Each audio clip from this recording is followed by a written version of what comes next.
कैसी कौन-सी वजह बनी कि आपने जॉब को क्विट किया और आप बिज़नेस की तरफ आए? मैंने अपना बैचलर्स ऑफ इलेक्ट्रिकल इंजीनियरिंग 2014 में कंप्लीट किया। तो उस प्रोजेक्ट को मैंने लगाया भी, चलाया भी, ऑपरेशन में भी लाया और 1 साल तक ऑपरेशन में रहे। हमें मालिक की तरफ से डायरेक्ट भी नहीं, एक एचआर डिपार्टमेंट होता है, उसकी तरफ से नोटिफ़िकेशन आ गया है कि ये एम्प्लॉइज़ जो-सा कल से ये जॉब पे नहीं आएँगे।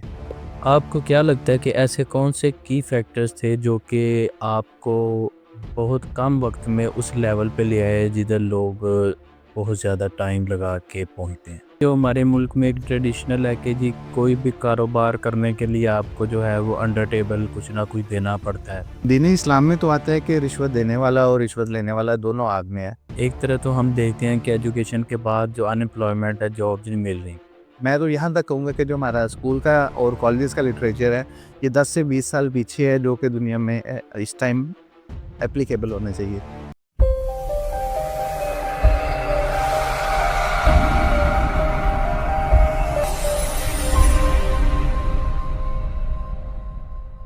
अस्सलाम वालेकुम व्यूअर्स, आज जो हमारे साथ बिजनेस एंटरप्रेन्योर हैं, उन्होंने बहुत ही कम उम्र में जॉब से स्विच करके बिजनेस की तरफ आए और बहुत ही कम वक्त में उन्होंने अपने बिजनेस को एक अच्छी स्टेज पे सेटल किया। आज हम उनसे पूछेंगे कि उन्होंने जॉब से बिजनेस की तरफ क्यों स्विच किया और इस दौरान उनको क्या-क्या चैलेंजेस आए अपने बिजनेस को सेटल करने में। और उन्होंने क्या बेनिफिट फ़ील किया, जॉब बेहतर है या बिज़नेस बेहतर है? और जो हमारी आज की जो यूथ है, उसके लिए वो क्या एडवाइस करते हैं? जी, तो इरशाम साहब बहुत शुक्रिया आप हमारे पॉडकास्ट में तशरीफ़ लाए। क्या हाल है आपका? जी, अल्हम्दुलिल्लाह, आपका बहुत-बहुत शुक्रिया, आपने अपनी पॉडकास्ट में मुझे मदऊ किया। अच्छा, ईशान आप हमें सबसे पहले ये बताएँ कि ऐसी कौन-सी वजह बनी कि आपने जॉब को क्विट किया और आप बिज़नेस की तरफ आए? मैंने अपना बैचलर्स ऑफ इलेक्ट्रिकल इंजीनियरिंग 2014 में कंप्लीट किया और 2018 में मैंने masters of electrical engineering complete किया। उसके बाद 2014 में ही जैसे ही मैंने अपनी इंजीनियरिंग कंप्लीट की, तो मेरी एक पेट्रोकेमिकल इंडस्ट्री में जॉब हो गई। उस जॉब के अंदर फिर मैं प्रोग्रेस करता गया और senior assistant manager electrical and power house तक मैं वहाँ पे रहा। फिर से करियर मैंने स्विच किया और उसके बाद एक और प्लांट था स्पिनिंग प्लांट, वहाँ पे हमने एक पावर हाउस इलेक्ट्रिकल की वहाँ पे इंस्टॉलेशन की और एक प्रोजेक्ट इंस्टॉल किया। फिर उस प्रोजेक्ट को मैंने एग्जीक्यूट किया और उसको जिस दिन मैं वहाँ पे गया था, तो उस दिन उसकी सिविल की पहली राफ्ट भर रही थी। तो उस प्रोजेक्ट को मैंने लगाया भी, चलाया भी, ऑपरेशन में भी लाया और 1 साल तक ऑपरेशन में रहे। लेकिन उस टाइम मुल्क के कुछ हालात ऐसे हो गए और कुछ जो जिस मैं इंडस्ट्री में काम कर रहा था, उसके मालिक के कुछ डिसीजंस की वजह से ऐसा हुआ कि ना वो यूनिट बंद हो गया। जिस दिन से वो यूनिट बंद हुआ ना, तो वेरी नेक्स्ट डे हमें मालिक की तरफ से डायरेक्ट भी नहीं, एक एचआर डिपार्टमेंट होता है, उसकी तरफ से नोटिफ़िकेशन आ गया है कि ये एम्प्लॉइज़ जो-सा कल से ये जॉब पे नहीं आएँगे। मैं सोचा कि मेरी इतने सालों की मेहनत, पढ़ाई, फिर इतने सालों की मेहनत उस प्लांट के ऊपर जिसको मैंने लगवाया और मैंने 16-16 घंटे काम करके उसको वक़्त से पहले चलाया, अपना सब कुछ इनपुट दे दिया, इस दिन के लिए कि जिस दिन पूरा ये यूनिट बंद हुआ है, वेरी नेक्स्ट डे से आपके हाथ में कुछ भी नहीं है। तो मैंने उसी दिन से डिसाइड कर लिया कि जॉब कभी ना ख़त्म होने वाली चीज़ है, तो मुझे अब अपना बिज़नेस स्टार्ट करना चाहिए। तो जब मैंने वो जॉब को क्विट किया, या अल्टीमेटली मेरी जॉब चली गई, उस टाइम मैं थोड़ी एफ़र्ट करता, 2 और यूनिट्स में भी जाके मेरी जॉब हो सकती थी, कोई एम्पल इलेक्ट्रिकल इंजीनियर था और लिंक्स भी थे। थोड़ा-सा रेफ़रेंस देके कुछ डेज़ के गैप पे नई नई जॉब हो जाती थी। लेकिन जो मैंने प्रिंसिपल डिसीज़न लिया ना, कि मुझे इतनी मेहनत करने के बावजूद अगर सिला ये मिला है, तो इतनी मेहनत अगर मैं किसी के लिए कर रहा हूँ, तो वेरी नेक्स्ट डे से ही ये मैंने अपना बिज़नेस स्टैंड करने के लिए मेहनत करनी। तो मैं उस टाइम जो जॉब में रहते हुए मेरे पास 70,000 की सेविंग्स थी, तो मैं वो 70 वो 70,000 की सेविंग्स को लेके मैं मार्केट में निकल गया। तो मैंने जब जॉब पे भी था, तो मैं सोलर की जो फ़ील्ड थी ये इवॉल्व हो रही थी। तो इसके अंदर मैं सोलर की वीडियोज़ भी देखता था कि ये भी फ़ील्ड इवॉल्व हो रही है, आगे वक़्त की ज़रूरत भी है, तो हमें इसमें जाना चाहिए। ज़्यादा तो मुझे नहीं पता था कि मेरा इसमें अब क्या फ्यूचर होगा, लेकिन मैंने कहा कि मैं सोलर के अंदर सप्लाई, सेल्स और सर्विसेज़ का जो काम करूँगा। शुरू में काफ़ी टफ टाइम आया, बहुत सारे वेंडर सिलेक्शन में प्रॉब्लम्स आई, कस्टमर्स की डील्स में प्रॉब्लम आई, लेकिन वक़्त के साथ चलते-चलते हम मैच्योर भी होते गए, पहले से अच्छी डील्स भी होती गईं। फिर अल्लाह पाक ने ऐसा किया कि अच्छे प्रॉफिट्स में मिले, तो आज हम जहाँ पे हैं तो हम एक अच्छी कंपनी में हैं और हमारा मार्केट में नाम भी है। आपको क्या लगता है कि ऐसे कौन से की फैक्टर्स थे जो कि आपको बहुत कम वक्त में उस लेवल पे ले आए जिधर लोग बहुत ज़्यादा टाइम लगा के पहुँचते हैं? देखिए, यहाँ मैं कहूँगा कि यूजुअली ना जो सर्विस प्रोवाइडर हैं, ये 2 तरह के होते हैं। एक तरह के सर्विस प्रोवाइडर होते हैं जो कहते हैं कि कम पैसों में हम आपका सेम जॉब कर देंगे। यहाँ मैं अपने ऑडियंस को कहूँगा कि जब आप किसी से सोलर लगवाते हैं या कोई भी जॉब करवाते हैं, अगर आपको कोई कम प्राइस कोट करता है ना, तो अगर वेरिएबल सेम रहते हुए लेस प्राइस रहता है फिर तो ठीक है।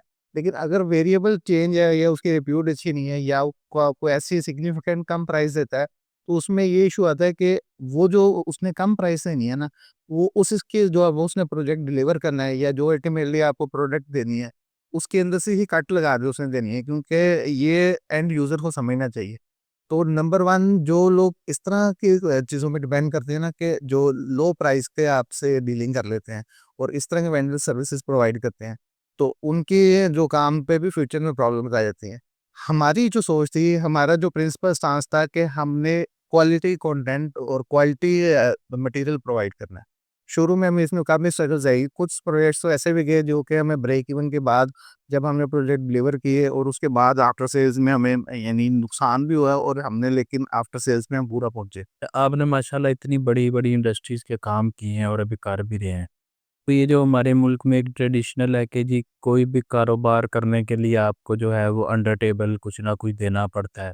तो इस बारे में आप क्या कहेंगे कि ये बिज़नेस का ज़रूरी पार्ट है या इसके बगैर भी है? दीन इस्लाम में तो आता है कि रिश्वत देने वाला और रिश्वत लेने वाला दोनों आग में है। लेकिन ये पाकिस्तान के अंदर बिज़नेस के लिए ये एक हकीकत बन चुकी है।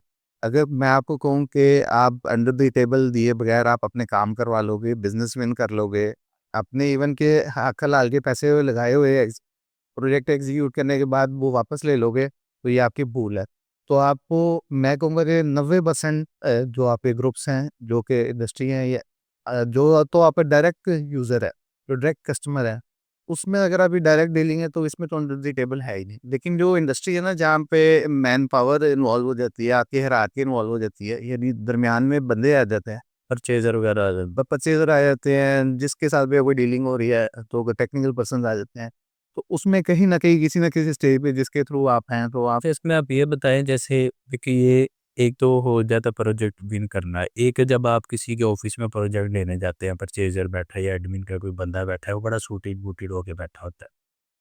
ठीक है? तो उस वक़्त उसके मिज़ाज को समझ के उसको ऑफ़र करना, इसमें आप क्या समझते हैं कि देखिए जब हम हमें जो हमारी एक एजुकेशन एक एकेडमिक्स की कोर्स है उसमें तो हमें ये बताया जाता है बिज़नेस में प्रोडक्ट की क्वालिटी होनी चाहिए, सर्विस की क्वालिटी होनी चाहिए, प्रोडक्ट ऐसे। लेकिन जब हम टेबल के आर-पार बैठे होते हैं अब हमको पता होता है कि यार इधर ये काम होना है, तो उसमें आप फिर कैसे इस सारे सिनेरियो को आप जज करते हैं कि इसको मैं किस तरह से इस साइड पे लेके आऊँ या ये चाह रहा है ये या क्या आपके गेस होती है? देखिए ओवर द टाइम जो हमने लर्न किया ना उसमें ये है कि ये जो स्पेसिफिक चीज़ है ना, ये वेरी करती है पर्सन टू पर्सन और group to group. For example अगर एक ग्रुप के अंदर, एक पर्सन के अंदर आपने ये जो अंडर द टेबल करना है, ये आप वो प्रोजेक्ट के इनिशियली आप उनको ऑफ़र करवा देते हैं। और कुछ जगह पे होते हैं जहाँ पे मैनेजमेंट स्ट्रॉन्ग होती है, ऑर्डर ज़रा स्ट्रॉन्ग होता है, वहाँ पे होता है कि आपको इसको किसी और मेथड में लेके चलना पड़ता है। वहाँ पे अगर आप डायरेक्ट अंडर टेबल नहीं भी देते, तो आप किसी इंसेंटिव की मद में उनके साथ डील कर लेते हैं। तो आपने ये जो बिज़नेस के लेने के लिए उनको ऑफ़र करानी है ना, ये किसी एक पर्सन या एक ग्रुप के लिए स्पेसिफिक नहीं है। हमें डिफरेंट सिनेरियोज़ में देखना पड़ता है। किसी स्टेजेस पे हमें प्रोजेक्ट विन करने के लिए स्टार्ट में अंडर द टेबल प्रोवाइड करना पड़ता है। अच्छा जो अब आजकल की हमारी यूथ है, एक तरह तो हम देखते हैं कि एजुकेशन के बाद जो अनएम्प्लॉयमेंट है, जॉब्स नहीं मिल रही। दूसरी साइड पे हम देखते हैं कि ये जो सोशल मीडिया, सोशल इन्फ्लुएंस है, टिकटॉक जैसे चैनल्स हैं, एक तरफ यूथ उस तरफ से बहुत मायूस है और इस साइड पे उनको बहुत ज़्यादा एक उम्मीद नज़र आती है कि यार हम अगर यूट्यूबर बन जाए, टिकटॉकर बन जाए तो हम बहुत अच्छा अर्न कर सकते हैं। लेकिन इन दोनों के दरमियान में एक चीज़ है बिज़नेस, जी। जिससे आप स्किल भी सीखते हैं और आप सोसाइटी को भी प्रोडक्टिव चीज़ें देते हैं और आप उसमें अच्छा ग्रो भी करते हैं जो कि लॉन्ग लास्टिंग होता है।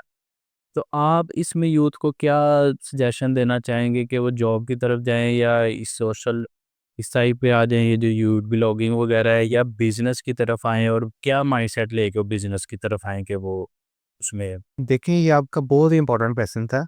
इसको मैं ना 2-3 स्टेप्स में आपको एक्सप्लेन करूँगा। मेरा इस पे एक मौक़िफ़ है, वो ये कि देखें, अगर आपकी जो प्राइमरी एजुकेशन है ना और इंटरमीडिएट तक या यूनिवर्सिटी तक, यहाँ पे आप पे अपने बच्चों को लाज़मी प्रोवाइड करनी चाहिए। मान लिया कि हमारा इस टाइम जो लिटरेचर है, वो के दुनिया के स्टैंडर्ड्स के मुताबिक नहीं है। मैं तो यहाँ तक कहूँगा कि जो हमारा स्कूल का और कॉलेजेस का लिटरेचर है, ये 10 से 20 साल पीछे है, जो कि दुनिया में इस टाइम एप्लीकेबल होने चाहिए। लेकिन हम जब अपने बच्चों को अच्छे स्कूल, अच्छे कॉलेजेस में भेजते हैं, वहाँ जो पढ़ाई या लिटरेचर रिव्यू है, वो तो 20-30% उसके करियर काउंसलिंग का हिस्सा है। जो 70% है, वहाँ पे बचा एक्स्ट्रा करिकुलर एक्टिविटीज़, डिसिप्लिन, लोगों से मिलना-जुलना, कॉन्फिडेंस, ये सारी चीज़ें वो सीखता है। एक बच्चा जो कि स्टार्ट में ही ये टिकटॉक, सोशल मीडिया और इन चीज़ों में पड़ जाएगा, उसकी जो मेंटली ग्रूमिंग है, जब वो लाइफ के एक स्टेज पे पहुंचेगा जहां उसको अपने अच्छे बुरे का फैसला करना है, तो वहां पे अगर उसकी अच्छे स्कूल, कॉलेज या अच्छी यूनिवर्सिटी से ग्रूमिंग नहीं हुई होगी, तो उसके लिए काफ़ी प्रॉब्लम्स आएंगी। वो अपने जब मेच्योर होगा तो अच्छे लाइफ में डिसीजंस नहीं कर सकेगा। मैं इसको थोड़ा आगे लेके चलता हूँ कि जैसे ही बच्चों को ग्रेजुएशन तक करवाना चाहिए और उसके बाद उसको बिज़नेस कर देना चाहिए। आप मान के चलें कि जो ये हमारे टिकटॉक हज़रात हैं, मैं इसमें कोई दो राय नहीं है कि ये बोरे के प्लेटफ़ॉर्म्स हैं, कुछ चाइनीज़ प्लेटफ़ॉर्म है, कोई यू बाहर के प्लेटफ़ॉर्म्स हैं। ये अच्छा अर्न कर रहे हैं और ये हमारे यंग जनरेशन्स को एक इंस्पिरेशन भी देते हैं कि जो 2018-19 के स्टूडेंट्स थे, जो कि उन्होंने गोल्ड मेडल स्टूडेंट भी थे, वो कल जॉब लेने के लिए ढूँढ रहे हैं। लेकिन क्या हमारा ये जो लिटरेचर और जो हमारा एकेडमिक सिस्टम है, ये हमें सिखा क्या रहा है कि हमने कल को जॉब करनी है? बिल्कुल नहीं। मैं ये कहूँगा कि आपकी करियर काउंसलिंग के अंदर आपकी खुद की अवेयरनेस के लिए जो 20 से 30% उसकी लाइफ है, उसका जो पार्ट है वो आपको सिर्फ़ ये एकेडमिक सिखाएगा। लेकिन जो 70 टू 80% है वो आपको कल को बिज़नेस में जाके सीखनी है। बिज़नेस आपको, मैं माज़रत से कहता हूँ कि आपको ये जो एकेडमिक इदारे हैं, ये आपको जो प्रैक्टिकल आपको चैलेंजेस आने हैं, हमारे पास इस टाइम कोई ऐसा इंस्टीट्यूट नहीं है जो आपको इन प्रैक्टिकल चैलेंजेस को भी सिखा सके। वो अल्टीमेटली आपको बिज़नेस से आते हैं। हमारे दीन इस्लाम में भी है कि रिस्क का एक वापर मकदार हिस्सा जो उनसे ना वो बिज़नेस में है, जबकि जॉब्स में नहीं है। अब जब कोई हमारे ये बच्चे बिज़नेस में जाएँगे, इसको आपने ऐसे भी देखना है कि आपकी जो कंट्री है, इंडिविजुअल लेवल पे आपकी खुद को और ये जो कंट्री है, इसको कैसे प्रॉफ़िट हो रहा है, यानी इसमें डॉलर्स कैसे आ रहे हैं, ये आपका मुल्क कैसे ग्रो करेगा, इसकी जीडीपी कैसे बढ़ेगी। इसकी जो मेन वजह है, अगर आपके बच्चे कोई स्किल सीखेंगे, कोई वो आर-एन-डी करके एक नई प्रोडक्ट बनाएँगे, वो प्रोडक्ट आप इंटरनेशनल मार्केट में लेके जाएँगे, एंड यूज़र को आप यहाँ से बना के सस्ती प्रोडक्ट देंगे, तभी आप अपने मुल्क में डॉलर भी ला सकते हैं। आप जीडीपी भी आपके मुल्क की बढ़ेगी, आपके मुल्क का इंटेलेक्चुअल लेवल, आपकी लिटरेसी रेट भी ऊपर जाएगा और आपकी कौम आपकी यंग जनरेशन, आपकी कौम भी एक साथ ऊपर आएगी। जी। ये तो व्यूअर्स, जैसा कि आपने देखा कि कितने अच्छे हमें मशवरे मिले, किस तरह से हमें किस साइड पे जाना चाहिए सोसाइटी को इम्प्रूव करने के लिए और अपने आप को इम्प्रूव करने के लिए और अपने आने वाली जनरेशन्स के लिए। मज़ीद इस तरह की वीडियोज़ भी आती रहेंगी। इस तरह की वीडियोज़ देखने के लिए इस शाम स्पीस का जो चैनल है उसको आप लाइक कर लें, सब्सक्राइब करें और उसको आगे भी मज़ीद शेयर करें, ताकि और भी जो हमारे दोस्त हैं वो इससे फ़ायदा हासिल कर सकें।